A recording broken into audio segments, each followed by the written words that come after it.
Assalamu alaikum. My name is Dr. Uzma Ashik Khan. I am a clinical psychologist by profession,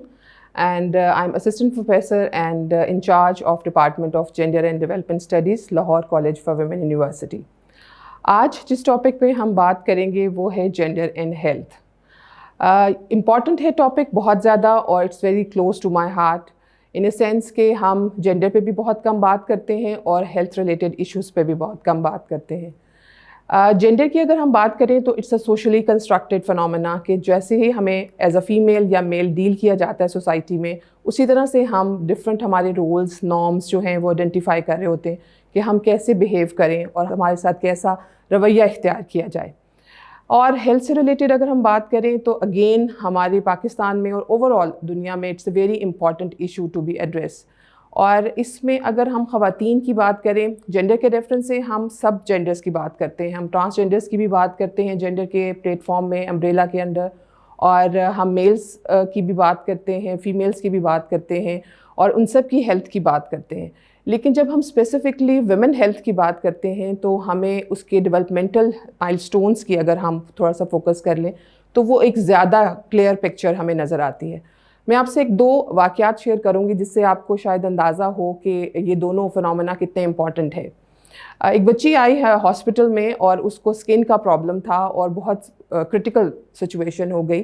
تو doctor نے اس سے پوچھا کہ آپ کیوں اتنے لیٹ، اس کی فیملی ممبر سے پوچھا کہ آپ اس کو کیوں اتنا لیٹ لے کر آئے ہیں. تو ہی سیڈ کہ ہم اپنی خواتین کو اور بچیوں کو ہاسپٹل نہیں لے کر آتے. تو دس از دا جس سے ہمیں اندازہ ہوتا ہے کہ یہ ایک ایسا پوائنٹ ہے، یہ ایک ایسی چیز ہے جس میں ہمیں خواتین کے بہت سے ایسے مسائل ہیں جس کے ساتھ شرم یا ٹیبوز یا میتھ اٹیچ ہیں، جس کی وجہ سے بھی بہت سے جو ہیں مسائل جو ہیں وہ بڑھ جاتے ہیں اور سلوشن کی بجائے پرابلمز زیادہ کریٹ ہو جاتی ہیں. سیکنڈلی جو بہت سے ایسی ہمارے ہم لاہور کالج میں بھی، اور آپ نے دیکھا ہوگا بریسٹ کینسر کے اوپر بہت زیادہ اویئرنیس کمپین کی جاتی ہیں اور ویمن ریلیٹڈ ایشوز پہ بات کی جاتی ہے اویئرنیس کریٹ کرنے کے لیے. تو ہم نے جب ایک اویئرنیس کمپین سٹارٹ کی تو ہمیں پتہ لگا کہ ایک بچی جو ہے وہ اس نے چھپایا، اس نے نہیں بتایا کہ اس کو بریسٹ میں گلٹی ہے یا اس کو کوئی زخم ہے. جب اس نے اتنا زیادہ چھپایا اور ارد گرد کے انوائرمنٹ میں جب لوگوں کو اس سے اسمیل آنے لگی نیئر اور ڈے ونس کو، تو تب وہ ایڈریس ہوا اور وہ پھر وہ سروائیو نہیں کر سکی بچی. تو کہنے کا مقصد یہ ہے کہ جب ویمن ریلیٹڈ پرابلمز ہیں اس میں اویئرنیس دلانے کی بہت زیادہ ضرورت ہے اور ان کو ایڈریس کرنے کی بہت ضرورت ہے، بیکاز ان کو بعض اوقات شرم کے ساتھ یا جیسا میں نے آپ کو کہا کہ میتھس اور ٹیبوز کے ساتھ اس کو ہم چھپا دیتے ہیں یا اس کو ایڈریس نہیں کرتے. Genetic factors no doubt are there. ہماری ہارمونل چینجز، ہماری بچیوں کے ساتھ کیا ہارمونل چینجز ہیں، میلز کے ساتھ کیا ہارمونز اٹیچ ہیں، دے آر دا فیکٹ اور ان کو ہم نگلیکٹ نہیں کر سکتے. But they are lots of environmental factors جس کی وجہ سے جن کو کنٹرول کر کے ہم بہت سی چیزوں کو کنٹرول کر سکتے ہیں. فار ایگزامپل جس طرح ایسٹروجن ہے، ایک ہارمون ہے جو فیمیلز کے اندر موجود ہے، جو ان کو بہت سی بیماریوں سے محفوظ کرتا ہے، ان کو ہارٹ ڈیزیز سے محفوظ کرتا ہے، ان کو مینوپاز کی ایج تک جو ہے وہ بہت سی بیماریوں سے محفوظ کرتا ہے. لیٹر آن آفٹر مینوپاز جو ہے they can be vulnerable to most of the diseases, جو پہلے وہ محفوظ رہتی ہیں قدرتی طور پہ. اللہ تعالیٰ نے ان کے ساتھ ایک ایسا فنومینا اٹیچ کیا ہوا ہے. لیٹر آن جب ہم دیکھتے ہیں کہ یہی سب چیزیں جب ہم جینڈر کی لینس کے تھرو دیکھتے ہیں تو فیمیلز کو بہت سے سوشلائزیشن پیٹرنز میں کچھ ایسے رویوں کا سامنا کرنا پڑتا ہے ان کی اپ برنگنگ میں، ان کی سوشلائزیشن میں، جو اکثر میں کہتی ہوں کہ ایک چھوٹے سے لڑکے جو 7-8 سال کا لڑکا ہوتا ہے اس کو آپ بازار اکیلے بھیج دیتے ہیں، لیکن اسی ایج کی بچی کو نہیں بھیجتے، بیکاز آپ سمجھتے ہیں کہ وہ اس کو زیادہ وہ خطرہ محسوس کرتے ہیں کہ جی اس کو ایکسپوجر اگر ہم انوائرمنٹ کا دیں گے تو اس کو تھوڑا سا وہ سیف نہیں ہے غالباً. یا ایک شاید بڑی عمر کی عورت کے ساتھ ایک چھوٹے سے لڑکے کو ساتھ بھیج دیں گے، شاید وہ اس کا تحفظ کرے گا یا اس کے لیے ایک تحفظ کی گارنٹی ہے وہ چھوٹا لڑکا. تو ہمارے پیٹریارکل سوسائٹی میں ہم دیکھتے ہیں کہ یہ سب فنومینا جو ہیں یہ ہماری سوشلائزیشن، ہماری سوچ، ہمارے رویوں پہ اثر انداز ہوتی ہیں اور ہم اسی طرح سے سوچتے ہیں، اسی طرح سے پھر محسوس کرتے ہیں. فار ایگزامپل جب بچی پیدا ہوتی ہے، میں اکثر کویشچن کرتی ہوں کہ ہمارے ہاں اگر بچی کی پیدائش آج بھی ہو کسی گھر میں تو کتنی زیادہ خوشی کا اظہار کیا جاتا ہے. کیا ابھی بھی بہت زیادہ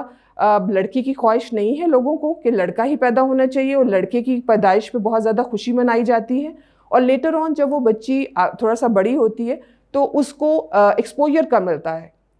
خاندان میں کوئی ڈسکشن ہو رہی ہو, ڈیسیژن میکنگ کی کوئی بات ہو رہی ہو, تو اکثر لڑکوں کو یا مردوں کو امپورٹنس دی جا رہی ہوتی ہے. کیوں؟ بیکاز دے فیل کہ وہ زیادہ اس پہ پارٹیسپیٹ کر سکیں گے, وہ زیادہ بہتر مشورہ دے سکیں گے, because they are very much used to be in the part of decision making from the very early age. ان کو ایکسپوجر زیادہ ملا, ان کو تجربہ کرنے کا موقع زیادہ ملا, انہوں نے زیادہ سیکھا, اس لیے وہ زیادہ ڈیسیژن میکنگ میں شامل بھی ہوئے. بچیوں کو ہم ڈیسیژن میکنگ میں شامل شروع سے نہیں کرتے, اور لیٹر آن جب ہم ان کو ڈیسیژن میکنگ کی پوسٹ پہ یا پوزیشنز پہ دیکھتے ہیں تو ہم سمجھتے ہیں کہ وہ ایک کمزور فیصلے کاری ہوتی ہیں. کیوں؟ Because they are not expose to that type of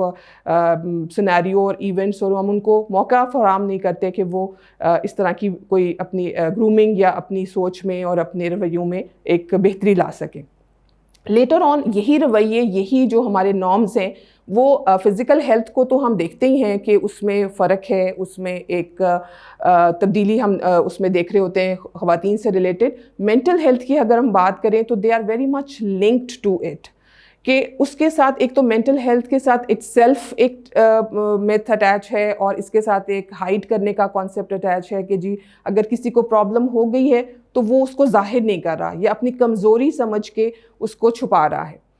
اگر خدا نخواستہ کسی کی ٹانگ جو ہے وہ فریکچر ہو گئی ہے, پلاسٹر بندھا ہے, تو وہ سب اس کو اٹینشن دیں گے یا اس کو ایڈریس کریں گے فزیکل پرابلمس کو. لیکن مینٹل پرابلمس کو چونکہ وہ توڑ پھوڑ جو ذہن میں اس وقت اس کے چل رہی ہے وہ کسی کو نظر نہیں آ رہی ہے, وہ اس کو بتا نہیں پا رہا, دوسرا اگر نہیں سمجھ پا رہا تو وہ اس کے لیے بہت مشکل ہے, اس انڈیویجول کے لیے جو ذہنی بیماریوں کا یا ذہنی پرابلم کا شکار ہے. اس کے لیے لوگوں کو اگر کوئی اس کے انڈرسٹینڈ نہیں کر رہا کہ جی مینٹل پرابلمس بھی کوئی چیز ہوتی ہیں یا مینٹل ہیلتھ کے ریفرنس سے بھی کسی کو کوئی بیماری ہو سکتی ہے, تو وہ اس کو بہت مشکل ہوتا ہے ایون فیملی ممبرس کو سمجھانا کہ میرا لو موڈ ہے اس وقت میرا جو ہے وہ مجھے انگزائٹی فیل ہو رہی ہے, گھبراہٹ محسوس ہو رہی ہے. اس کو سمجھا نہیں جاتا, ود ان فیملی نہیں ایڈریس کیا جاتا, جو پھر لیٹر آن جو ہے ایک بڑی ڈس آرڈر کی شکل اختیار کر جاتے ہیں. تو میں سمجھتی ہوں کہ ان چیزوں کو معمولی سمجھنا اور ان چیزوں کہنا کہ اگر ایک بچہ ایک اپنے موڈ کا اظہار کر رہا ہے, جس طرح اکثر ہم بات کرتے ہیں کہ ڈپریشن میں جو ایڈولسنس میں ڈپریشن کی جو پکچر ہے that is irritability. Irritability is a very big symptom جو ہم اگنور کر جاتے ہیں کہ جی بچے کا موڈ ایسا ہے, اس وقت اس کو کچھ اچھا نہیں لگ رہا, لیکن ہم اس اگنور کرنے کو وہ لیٹر آن ایک بیماری کی شکل اختیار کر سکتا ہے. تو اگر ہم ان چھوٹی چھوٹی چیزوں کو گھر کے, اگر کوئی بچی کو ہم ایک اتنا کمفرٹ دیں, بیٹیوں کو, ماؤں کو, بہنوں کو گھروں کے اندر اتنا کمفرٹ دیں, ان کی باتوں کو سمجھیں, ان کو ایڈریس کریں, ان کو ڈیسیژن میکنگ میں شامل کریں, تو میرا خیال ہے ہم بہت سے مسائل کو ایڈریس کر سکتے ہیں, اور بہت سے مسائل جو بڑھ جاتے ہیں ان کو ہم وہیں پہ ہی روک سکتے ہیں. تو یہاں پہ نو ڈاؤٹ پرابلمز ہیں, لیکن ہم تھوڑا سا چھپاتے ہیں, ان کو دباتے ہیں, ان پہ بات نہیں کرتے, جس کی وجہ سے وہ چیزیں شاید بڑھ جاتی ہیں.